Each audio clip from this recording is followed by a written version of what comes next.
Hi மக்களே, இது நம்ம அலையாத்தியிலிருந்து அடுப்பாங்கரை. இன்னைக்கு நம்ம வீடியோல என்ன பார்க்க போறோம்னா, நம்ம அலையாத்தி ப்ராடக்ட்டை யூஸ் பண்ணி மீன் குழம்பு செய்ய போறோம். முதல்ல ஒரு மண் சட்டியை அடுப்புல வச்சுக்கலாம். வச்சு அடுப்பை பத்த வச்சுக்கலாம். இன்னைக்கு நாம தேங்காய் எண்ணெயில தான் சமைக்க போறோம். அதுலயும் நம்ம அலையாத்தி மரச்செக்கு தேங்காய் எண்ணெயை தான் இன்னைக்கு சமையலுக்கு யூஸ் பண்ண போறோம். தேங்காய் எண்ணெய் மட்டும் இல்லைங்க, நம்ம கிட்ட கடல் எண்ணெய் நல்லெண்ணெய் கூட கிடைக்குது. நம்மளோட ப்ராடக்ட்டை பெஸ்ட் பிரைஸ்ல ஃப்ரீ ஷிப்பிங்ல வாங்கணும்னு நினைக்கிறீங்களா? அலையாத்தி ஆயில்ஸ் அப்படின்ற நம்மளோட ஆப்பை டவுன்லோட் பண்ணி உங்களோட ஆர்டர்ஸை இப்பவே பிளேஸ் பண்ணிக்கோங்க.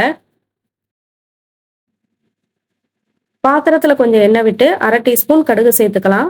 கூடவே அரை டீஸ்பூன் சீரகம், அரை டீஸ்பூன் வெந்தயம் சேர்த்துக்கலாம். அடுத்ததா இது கூட ஒரு மிளகாய் வத்தல் சேர்த்துக்கலாம். கூடவே ஒரு கொத்து கருவேப்பிலையும் சேர்த்துக்கலாம். மரச்செக்கு எண்ணெயில நம்ம சமைக்கும் போது இந்த மாதிரி ஹை டெம்பரேச்சர்ல சமைச்சாலும் எண்ணெயில உள்ள நியூட்ரிஷன் நமக்கு குறையாம கிடைக்கும். இப்போ ஒரு 10 பூண்டு போல எடுத்து அதை நல்லா தட்டி சேர்த்துக்கலாம். பூண்டோட பச்சை வாசனை போற வரைக்கும் நல்லா வதக்கி விட்டுக்கலாம். இது கூட பொடியா நறுக்குன பெரிய சைஸ் வெங்காயமும் 3 பச்சை மிளகாயும் சேர்த்துக்கலாம். உங்களுக்கு இன்னும் கொஞ்சம் காரம் அதிகமா தேவைன்னா இன்னும் 2-3 பச்சை மிளகாய் கூட சேர்த்துக்கலாம். வெங்காயம் நல்லா வதங்கி கிளாஸ் பதத்துக்கு வரும்போது ஒரு 1/4 டீஸ்பூன் சீரகத்தூள் சேர்த்துக்கிறேன். இப்ப பாத்தீங்கன்னா எல்லாமே நல்லா வதங்கி வந்துருச்சு. 2 மீடியம் சைஸ் தக்காளி கட் பண்ணி வச்சிருக்கேன். அதை இப்ப உள்ள சேர்த்துக்கலாம். மரச்செக்கு எண்ணெய் மட்டும் இல்லைங்க, நம்ம அலையாத்தியில மஞ்சத்தூள், மிளகாய்த்தூள், மல்லித்தூள்னு சமையலுக்கு தேவையான இயற்கை முறையில ப்ரிசர்வேட்டிவ்ஸ் இல்லாம தயாரிக்கப்பட்ட நிறைய பொருட்கள் அவைலபிளா இருக்கு. நம்ம மீன் குழம்புக்கு அலையாத்தியோட மஞ்சத்தூள், மிளகாத்தூள், மல்லித்தூள் இதெல்லாம் சேர்த்து தான் பண்ண போறோம்.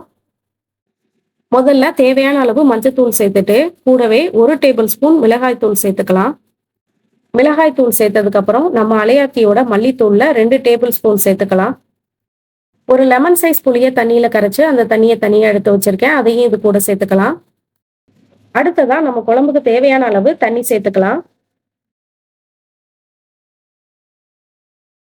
தேவையான அளவு உப்பு சேர்த்து ஒரு கொதி வந்ததும் கிளீன் பண்ணி ரெடியா எடுத்து வச்சிருக்க 1 கிலோ வஞ்சர மீனை 1 by 1 உள்ள சேர்த்துக்கலாம்.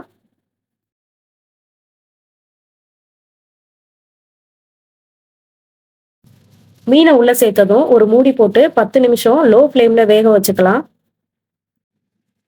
10 நிமிஷத்துக்கு அப்புறம் ஓபன் பண்ணி பார்த்தீங்கன்னா மீன் வெந்திருக்கும். இப்போ இது கூட ஒரு கப் தேங்காய் பால் சேர்த்துக்கலாம். தேங்காய் பால் சேர்த்ததுக்கு அப்புறம் ரொம்ப கொதிக்க விட வேணாம். லைட்டா ஒரு கொதி வந்ததும் மேல மல்லித்தலை தூவி இறக்கிடலாம். அவ்வளவுதாங்க, சுட சுட டேஸ்டான மீன் குழம்பு ரெடி. ஒரு நல்ல ரெசிபியோட அடுத்த வீடியோல பார்க்கலாம். இது நம்ம அலையாத்தியிலிருந்து அடுப்பாங்கரை.